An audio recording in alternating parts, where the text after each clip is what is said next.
Hi, welcome to Zoe Unfiltered. This is my podcast. My podcast is focused on getting control of your health, wealth, and life. And I'm very excited to have Jennifer Hammond of Hammond Real Estate Education here today. Thank you so much for being on my podcast. I know that we've known each other for years, and actually, I once was a guest on your Sirius XM show. So it's very exciting to, have been connected with you all these years and through the journey. I wanted to talk about kind of how did you get into real estate? What interested you about it? The purpose of this really is to provide value to the listeners and the watchers. And just give them, I love that you have education in the name of your company. And I know that we're both really about education and empowerment in our different fields. So please tell me how you got into real estate. Well, thank you for having me on your show. I loved having you. I've had you multiple times on my Sirius XM show. And it was funny. I'm just going to say you were one of the most popular guests. I love it. People loved talking with all the different, because we took it from a bunch of different angles, just like I'm sure you're doing here. And it's so important because I think education is also, you can get that education and you can empower people to be able to make good decisions. So for me, one of my purposes is to really empower people so they can make good decisions in real estate. And so I went to college for both a bachelor's and then a master's in public administration, thinking I was going to be going into government because that's how I thought I would make a difference in the world. And then I went to Washington, D.C., and I worked in Congress for a congressman and found it not to be what I thought it was going to be. And I realized I wasn't going to make a difference doing with that particular path at that particular time as a 20-something-year-old kid. And so I ran across the street to the Library of Congress and cried my eyes out. And this really nice librarian came over and she said, "What's wrong? What's wrong?" And I was swimming in student loan debt. And now I have a master's degree and I don't want to work in the field that I've just spent all these years studying to be in. And so she said, "Well, let's look at other careers." And so she sat there and we went through all this thing and we got to I was like, real estate. I was like, I've always wanted to be in real estate. So I went ahead and got my real estate license in Washington, D.C., but I didn't know anything. And so for me, I immediately realized the only way that I'm going to be able to be successful in giving people advice is if I become educated. So I specialized on first-time homebuyers. And in Washington, D.C. at the time, there was a $10,000 federal.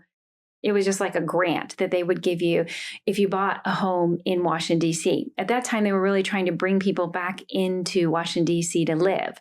And then there was another program where you could get your closing costs paid for with a program, which was called HPAP, which is a great program. And then there was a down payment assistance program. So you didn't have to put down a down payment. You didn't have to pay closing costs. And then they gave you $10,000 if you would buy a home. But now, nobody really knew how to put the three programs together. So by researching that, I realized, wow, there are these amazing programs that you can put together and that you can really help somebody not only get into starting their financial future by buying a property, you can learn how to leverage, I always call it OPM, other people's money, whether it's the grants, whether it's down payment assistance money. Sometimes there were some programs where you would just have the money and it would help you get into the home, but that you didn't have to pay it off until you sold the home, which was an amazing way to get people. A lot of my friends were like me. They were sitting in unbelievable amounts of student loan debt. And they so much wanted to get out of that debt, but they're like, the rent's so expensive. I'm working for my favorite nonprofit. I'm doing what I always wanted to. I'm helping people. I'm changing the world, but I'm making next to no money. That's actually how we got connected, through the debt. Right? So when I was on your show, we would talk about, okay, we have different solutions to help people with student loan debt, with credit card debt. And I would get calls. I mean, you had listeners from all over the country, every type of person from every walk of life that connected with me because of that. So that was a real pain point for a lot of people. I feel like that's something we still talk about today, really. And I was just to say, they just came out with a statistic. ABC News actually came out with a statistic, and it's crazy, the number. This is the highest debt that Americans have been in a very long time. So it's so relevant today. That same thing is, there's so many Americans that have run up their credit cards. They went ahead and went back to school during the pandemic, and now there's just so much debt. And so many are trying to figure out, how do I move forward into whatever their next career or their next step in life is? And I have all this debt, whether it's credit card debt. Unfortunately, a lot of people also have medical debt. Yeah. Because of things that happened during the pandemic. So that's a huge area of concern for sure. Yeah. So how can people reach out to you? How can they get the help, or how does your service work? So there's my website, which is jenniferjhammond.com. And then on there, we go through all sorts of different solutions. So number one, if education is your niche and you're looking to become a real estate investor, I have classes that can help you learn how to become a real estate investor from zero. And I really mean that, from zero. Because so often people are like, oh, I would like to be a real estate investor, but I need to save up a whole bunch of money. I need to be rich to be a real estate investor. And that's not necessarily true. And the same thing with debt. We have different programs for people who have debt. And so on my website, you can go through and you can see what is it that you're interested in. I am also licensed as a life insurance agent. And I love teaching people, and we can talk more about this, on learning to be your own bank. Yeah. That's a great one for real estate investors. It's a very overlooked one for sure. It's one of those things, they don't teach you any of this in school. So you have to kind of, school of hard knocks, right? Find good mentors, get connected with the right people that have successfully created things like that to kind of get going. But that's great. I love that. Is that, so when did you start Hammond Real Estate Education? During the pandemic. So it's been about 4 or 5 years now that I really started working on all these classes, and partly because I was on SiriusXM for 10 years. And when the pandemic happened, my contract ended and they said, we don't know what to do. So you need to go get your podcast. So I created a podcast, and my TV show is about to drop, I think, next month, to 450 million smart TVs in 17 languages. And what I realized was, I want to figure out all these different channels that we can get the truth out there, the education that we never had on finances. So how do you make good decisions in real estate? How can you learn about money? How can you learn about vehicles like life insurance? How can that help you become empowered in a way that so often we got the wrong information when we were younger. And in a regular education in school, we didn't get the information we needed to be able to make good decisions in our money, but also specifically in real estate, which again, real estate is just another vehicle. It's another way to leverage and be able to build wealth. And that's what I really want to do, is I want to help people build generational wealth. It can just change everything by being able to do that. So tell me what it is that you love about your job versus what you don't love about your job. So what I love is watching someone's light bulb pop when they realize, okay, so there's usually, when someone comes to me, there's missing data. Mm-hmm. So whether it's about becoming a real estate investor, or whether it's learning about life insurance, or it's something where sometimes they have to start with the pain point of debt. And we need to confront, okay, so let's actually look at it. Let's confront what's really there, because they've been afraid, that maybe they're afraid to look at exactly how much is on their credit cards. That's really the first step. Being able to face it. I find that's the hardest. The hardest point is facing it. The hardest point is then asking for some help. Because I don't think it should be such a taboo subject. I don't think people need to be embarrassed, but so many people are, but they really shouldn't. There's a lot of people out there like yourself, myself, that anyone can reach out to and just, here's the situation. And we have a completely non-judgmental way of looking at everything. Yeah. Okay, great. This is what it is. These are the solutions. What's the best way to handle it based off of what your goals are? How can we get you where we need to be? I tell everyone that, I've been through it all myself. So everything that you can possibly think of, I've either experienced personally, or I've had a family member, someone close to me that has gone through it, and I've had to help them through it. So there really isn't anything that can actually shock me. And it was really interesting actually being on your show. I would have people reach out to me who had a couple $1,000s of credit card debt. And I had people that would reach out to me who had 7 figures of unsecured debt. Unsecured, right? So people, obviously, to be able to get that much unsecured debt, you actually make pretty good money, right? So you see such a mix of people from all walks of life and all income levels. And it really opens your eyes to see that debt is something that plagues everyone. It doesn't matter how much money you make. Sometimes it's really about the money management or what you do with that money when you have it. Well, and that's the thing is like what you know, and what we've discussed many times is really the choices, especially when you have it. Yeah. You have it, and all of a sudden, does it just disappear?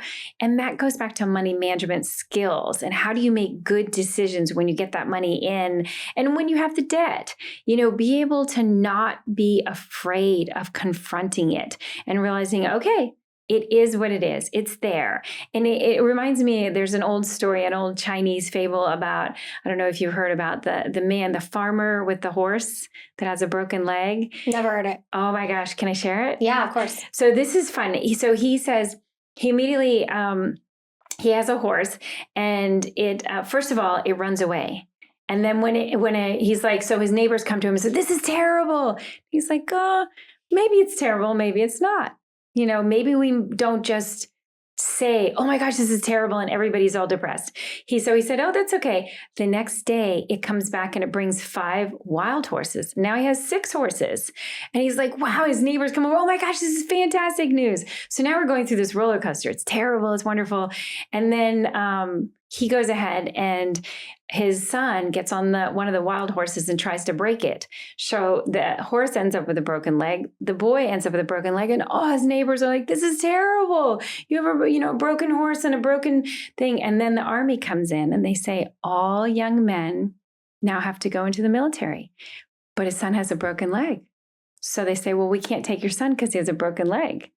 And his neighbors come to him and like, oh my gosh, this is great news because your son has a broken leg. This is fantastic.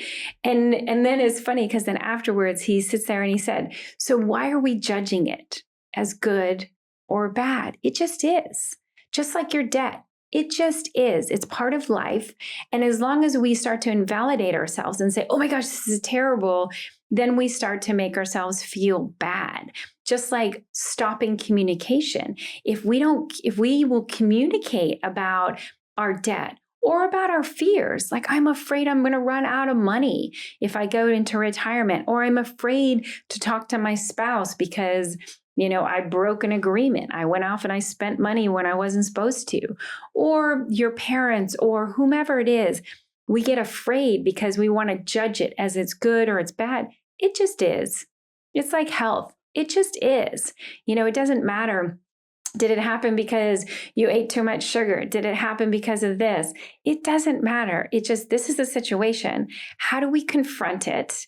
Money, health, whatever's happening. And then let's figure out solutions, and let's be creative like an artist. Let's figure out a way, as you know, with life insurance, if you're looking at how do we put it all together? Well, it's like painting a beautiful painting. We look at, well, here are the blue colors and the red colors and this. How do we put it all together so that, again, it's going to be a work of art, and the same thing with real estate. Real estate deals, people come to me all the time. They say, well, I don't have any money. So how can I put this deal together?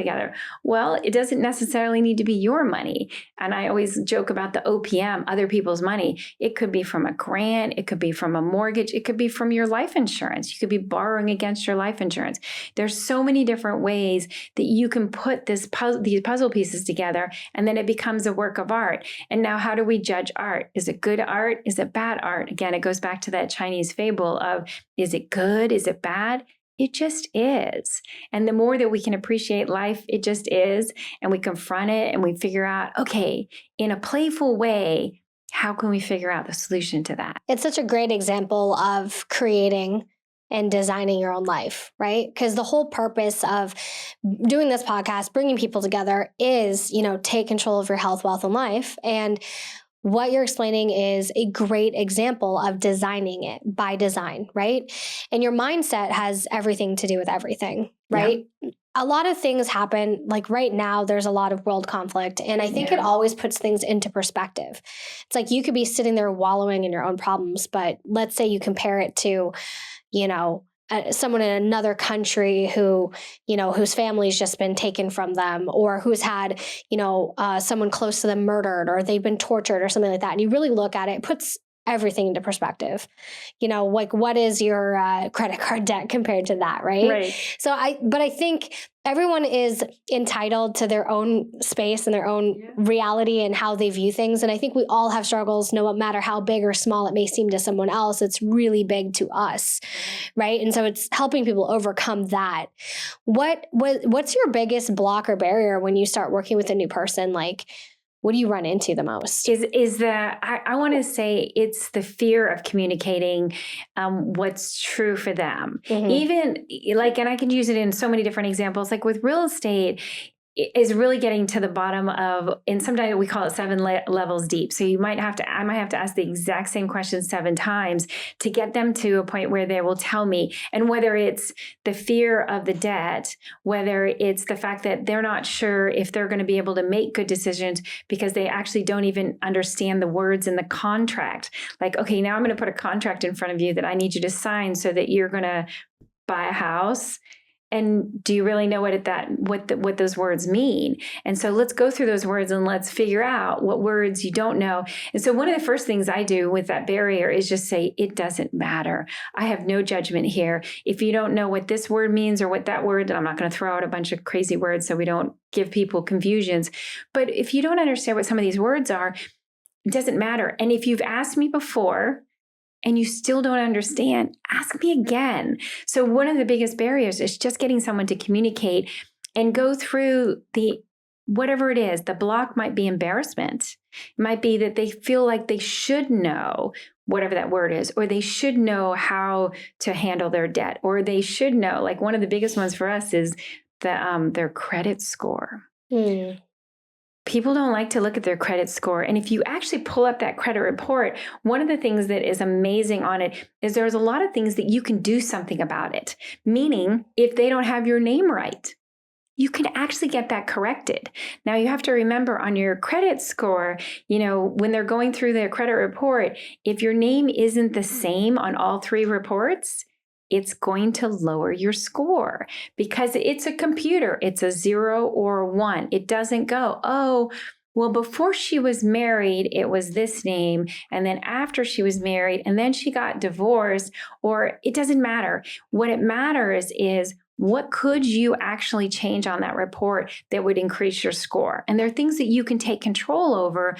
But again, if I can't get through the barrier of you communicating with me, and let's really look at what's happening. What is the real situation that's happening? Whether it's your credit score, whether it's your debt, and even whether it's your goals. Maybe you're afraid to tell me your goals because you think they're too big, or you're afraid to tell me, like I remember, this is a funny story. When I first went in Washington, D.C., I remember I went to Arlington. They have a Mercedes dealership, and I was so excited about buying my first Mercedes. And do you know that salesman patted me on the head and said, "You're a single woman and you own too much real estate." Wow. What? I am a successful woman who owns a lot of real estate. That should be a good thing. And he goes, "Yeah, that's not. No, not for buying a Mercedes." And I was like, why? That doesn't make any sense at all. And it's so interesting because it took me a while to realize, okay, you need to be able to communicate with somebody who actually can make a difference. I ended up with a different Mercedes dealership, and they were like, "We love women that are single who have lots of real estate. We don't judge you, and we don't say that that's a bad thing." But I had to get to the point where I asked enough questions. And again, it's that barrier of communication. If you can get to the bottom of, why are you giving me this really high interest rate? Why are you giving me, not really good terms? The exact same car I got from a different Mercedes dealership. They treated me like a queen when I was buying my first one. We returned the other one. That's crazy. And nobody patted me on the head and treated me like I was a child, and like I was an idiot for That's buying crazy. a bunch of real I have to estate. tell you, I went into a Mercedes dealership. I was really young. I was in my 20s. It was the first time. And my grandfather's Korean, and he always told me, Zoe, stay Asian. He's like, it's dependable. So I was driving a Honda for the longest time. Right. Even after I'd built my business to a 7-figure business, I was still driving a Honda. Right. And it was really funny. This one guy messaged me on Instagram and he was like, why would I follow any of your advice when you drive a Hyundai? And I responded to him, I was like, first of all, I drive a Honda. No. Right. But then I looked at it and I was like, I'm not going to knock it. I've never tried. So I test drove a Mercedes. I test drove a bunch of cars. And as soon as I got into that car, I was like, oh, wow, I didn't even know what was missing. Yeah. You know what I mean? Like, it was like, yes. Okay, I get it. I wasn't a car person. Right. I was like, okay, it looks nice, but it just felt totally different. Yeah. Anyway, the guy spoke down to me and he treated me, because I went in, like, I'm going to buy this cash. And he's like, sure. Yeah, right. Anyway, I also ended up going to another dealership and buying cash, by the way. Yep. But I just hated the way that I was treated. And I was like, what is this? Is this like a weird thing? I don't know. Like, I wasn't believable or something. Right. But anyway, I love my AMG Mercedes. It's like, at this point, I just love it so much. It doesn't even matter if there's like a better, more impactful car. I just really am comfortable with it, Yeah. Anyway, it's funny. So what are you the most excited about right now in real estate? All the opportunities. We have amazing things coming out this year. Oh, it's so exciting. So, I'm just like, and in so many different categories. Like, so even like, we're in Pinellas County. So one of the cool things about Pinellas County right now is there's $80,000 for a buyer, not a first-time buyer. Okay. Any buyer. Now, there are income restrictions, meaning, you can't be buying $1 million house. Okay. But you can buy, and again, it depends on which part of Pinellas County you're buying in, but these are amazing incentives. Okay. So you can do that. There's also another thing that I'm super excited about is the fact that right now, there are people who have the opportunity to give you seller financing, which most people don't think about. So if they got a 3% interest rate, now you could assume their loan. That's interesting. So the first time, what we were discussing about before, it's creative. Are you able to be creative when you go into real estate? So it's not just the cookie cutter, hey. I've actually never heard of that. I'm not, I haven't really I'm very well versed in a lot of things, not necessarily real estate. I have some real estate, but I just consider what happened with that was luck. Like, I didn't know. In fact, it's really funny because I bought, this house above value because I wanted it so much, because I wanted to live there, because that was good. So I knew I was making a non-smart decision from an investment standpoint. But interestingly enough, with the way the market has gone, in like 4 or 5 years, it doubled. Wow. So it ended up being a great investment, but I didn't buy it for that purpose, right? So that's the type of stuff that's happened for me in real estate versus, I made a calculated, educated decision and all this stuff. Now, I've actually seen it where people have this idea, I need to buy a house. And I think that it's great in a lot of cases, but sometimes I don't think people realize what goes into home ownership and the responsibility. Yes. So that's where I like to attack the debt. I like to attack financial planning strategies and stuff like that. Because, as a renter, it's really easy, right? You're not on the hook to replace a roof. You know what I mean? But there's a lot of people that operate and they think, oh, buying a house. And sometimes they'll get into a house and they're like, wow, this is like twice as expensive. And now I'm on the hook for all these things if they break, right? So have you dealt with that? Or is that part of your education process for people to know when to buy? And even right now, like in Florida, we've had in the last 2 years, as you know, hurricanes. They keep coming. The insurance rates through the roof. I think insurance rates is actually like pushed people out of their properties because they cannot afford flood 100%. Insurance. They can't afford all of that. And the same thing with condos. All over Florida, there are a lot of condos where people who were in it and they may have paid off a mortgage, and now the insurance on the condo has made it unaffordable and they're going to be forced to sell. Yeah. So if you don't understand, that's why education is, It's just part of HOA fees. Yeah. I've seen HOA fees skyrocket. Property start at taxes. $200 a month, go to $1,500 a month. Yep. Lot rent, even for you think of manufactured homes. I mean, we're like the manufactured home capital of the world. Yeah. I'm constantly stunned by the quality of some of these manufactured homes. You think trailer, you think, no, that's a really nice house. Yeah. And it's completely manufactured. But yeah, the lot rents, all that stuff. I'm like, wow, even if you own it outright and you don't have a loan against it, Right. If you're on fixed income or you're a retiree, how are you surviving right now? Barely. And the property taxes, that's another one of those. Those are probably the three big ones is property insurance. Again, people don't realize exactly what that's going to mean because, again, they may be looking at a rate from 2 years ago or from 6 months ago. And I got to say, it's changed so much, especially in the state of Florida, because we've had these hurricanes. We have all these insurance companies that have pulled out of the state. They won't even touch it. Texas is another one of the states where there are a bunch of insurance companies. They've had so many floods. They're like, that's it. We're out of here, and California has fires. So you need to understand what are the nuances of that place because it might be a better solution for you to be a renter. And I know that sounds weird coming from somebody like me who is so interested in real estate. And that's part of why the education part of it is so important.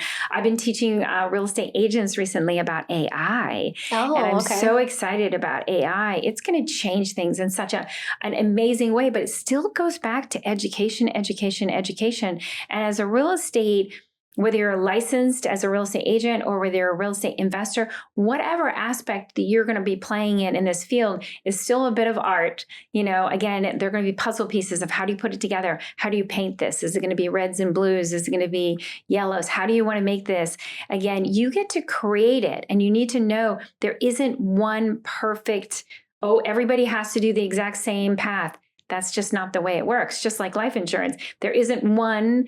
Yeah, there isn't one type. There isn't one amount that someone has to pay. It's completely based off of the needs of the person. Yeah. So it's the same kind of thing. So it's a tailored approach. The age. Yeah. What phase of life are you in right now? That's right. With your real estate, with your life insurance, you're budgeting. Are you going to carry some debt right now or do you need to pay it off now so you can whatever your next thing is? I love the marriage of life insurance with real estate. Yeah. I think, honestly, and I think that I think people are starting to get smart because I'm starting to see real estate agents that are also life and health licensed 215. Yep. And I've always thought that it is the most brilliant connection. Yes. Because once you sell someone a 15 to 30 year commitment, having it as, okay, great, we're going to follow up with some mortgage protection, or let's review your mortgage protection plans. Yep. Let's look at what this other stuff, because you've built that relationship. You know everything about that person's finances, their credit, what they're trying to do, what's important to them. You just provided their livelihood, like their dwelling, where they're going to live, or their investment, right? So I think it's just brilliant to have that. Now, I don't necessarily think that it takes a lot to be specialized in one field. Yep. But if you can create good partnerships and you can turn it off to, okay, this is a specialist in this. I'm not a real estate specialist, so if I run into someone who wants to get help in that area, I'm going to refer them to you. I'm going to refer them to someone that maybe specializes in what they want. And within real estate, there are a bunch of actual specialties too. Yes. You've got commercial real estate is totally different than residential real estate. Right. And then you've got, tax liens, and you've got getting a ton of, multifamily or, big, there's all types of levels depending on how passive or active you want it to be. Right. Exactly. One of the things I think that some people think or that pushes them away from it is they don't understand enough about it. Yeah. I never wanted to get into it because I have no physical skill to be able to fix up my own house. And I don't, and it's there's all that extra cost, right? So I always think it's really great for people that have that skill set, or they already have a construction company, or they're really good at renovations or whatever. To me, it's a no-brainer for them to be doing real estate because they can do everything at cost. Right. But what about, investors of different levels of income and ability that want different levels of passive or active income. And that's the thing. Like, so often somebody comes to me, and I'm sure it's just like when you, I like to refer people to you for life insurance, because you're like, well, we can do this and we can do this, and there are all these levers and buttons that we can push. And with real estate, as you just said, okay, somebody comes to me and they say they want to be a real estate investor, and I'm like, okay, but what kind? Because you named a bunch of them. Do you want to be a passive person in a multifamily where you just put some money in and you sat back and you let your returns come in? Are you somebody who loves to swing a hammer and a saw and you want to get in there and you want to fix and flip and you want to deal with all the broken pipes and the this and the, you're going to deal with the city and the county, and are you really interested? Is that... And some people, that is their jam. That is their game. They love that. And then there are other people where they love tax liens. Is there this and this? And am I helping somebody? Is it a win-win? If I'm putting pieces together that are making a difference for somebody? So it depends on what kind of real estate investing, which is part of the reason I started with education. I'm like, that's great. But what part of it is it that you really specialize in? And there, again, I love referring people who want to attack their debt. Yeah. So how are you going to handle your debt? Again, there are a bunch of different ways. Comes down to a budget.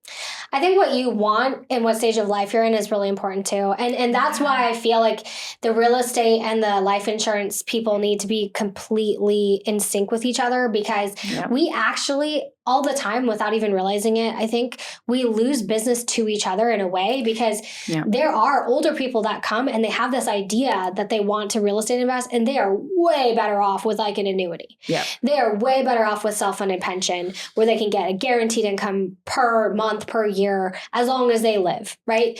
Yeah. And I know, because I've seen people start hitting their 70s and 80s, and they're like, they don't want to be a landlord. They don't want calls.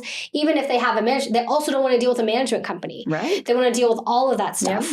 Right. And then when they take all the fees, because they're not doing it themselves, right? And they take all the returns that they're actually making, it actually performs far less than a vehicle if they would have just like let it sit there and make, super average rate of return in the market, right? But it's guaranteed, the annuity. And, I think I was telling you this because I was just doing some continuing education, and I was going through my annuity training, and I started talking to some of my friends, and I could not believe how many people don't know what an annuity is. Crazy. And they've been around for hundreds of thousands of years. And they've evolved so much too. Like what we had 50 years ago is not what we have today. Even life insurance, there's a lot of wrong information out there. I mean, you just have to look at it now. It's evolved a lot. There are laws that have changed and completely revolutionized these products in the last 4 years. Yep. Like even since, so I've been doing this almost 10 years now, and we can put twice as much money away into life insurance policies than we did before. So effectively, if you're using it as a tax shelter or an investment, it's essentially 50% cheaper than it was before. I mean, that's nuts, right? And so there's so much lack of education out there. I mean, you don't learn about this stuff. And the impact on taxes, which you kind of alluded to. And I know I'm not a CPA or a tax expert, but it's something that when you're talking about real estate or life insurance, one of the things you need to be talking about is, what is your tax strategy? Yeah, exactly.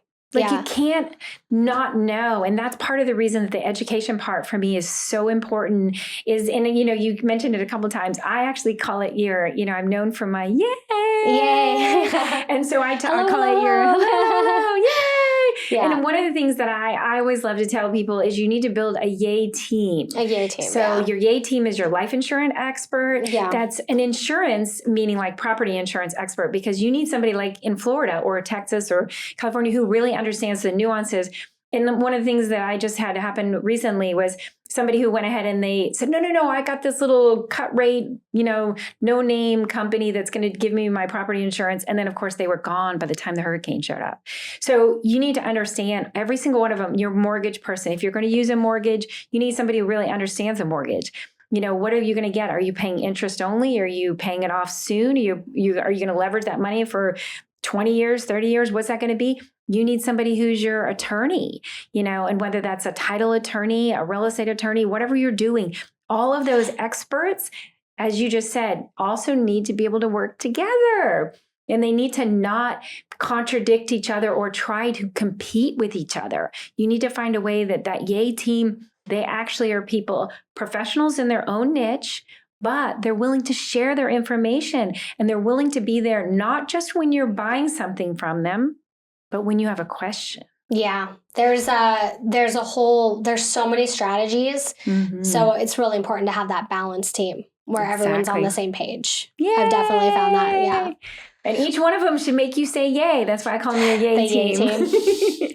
What are you the most excited about this coming year? I'm so excited about the opportunities that we just haven't had in years and years and years. So many people, like in real estate, focus on, interest rate. The interest rates were so short. But now we have so many opportunities. And, like I mentioned before about seller financing, we also have amazing opportunities because we have, when people talk about the next generation, the great generation that's going into retirement, a lot of those people are going to be transferring their real estate that they have had for many generations. So maybe they kept it for a long time. Now they are deciding to get annuities, or they're changing into something else. So there's a lot of real estate that's going to be sold that hasn't been sold for a very long time. So there's going to be opportunities coming out on the market now that we haven't seen before. So yay! That's incredible.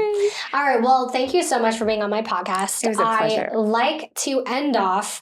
I think it's really important not just to share your knowledge and everything with the listeners, but I also think it's really important that they get a really good feel for who you are. Who is Jennifer Hammond? What makes her tick? What's important to her?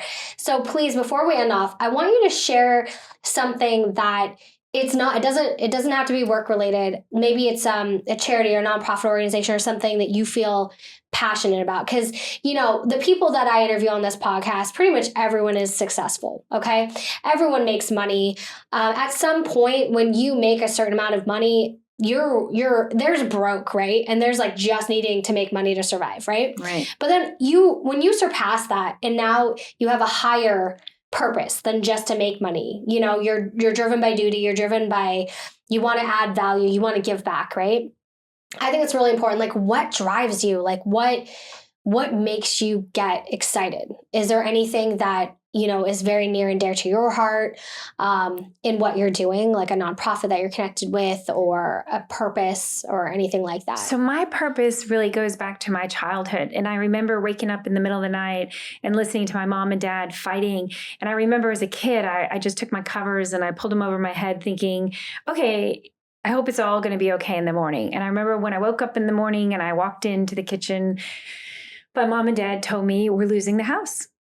Mm-hmm. And so as a child, I lost my home. And what I found out immediately was they didn't know how to make good decisions with finances. Okay. And so for me, my purpose is so much about educating people so that they can make good decisions, not only about real estate, but really so that a child doesn't have that experience that I had, waking up and finding out that we were losing our home because of poor financial decisions. And it wasn't like they were bad people. They really just didn't have the education, the financial savvy.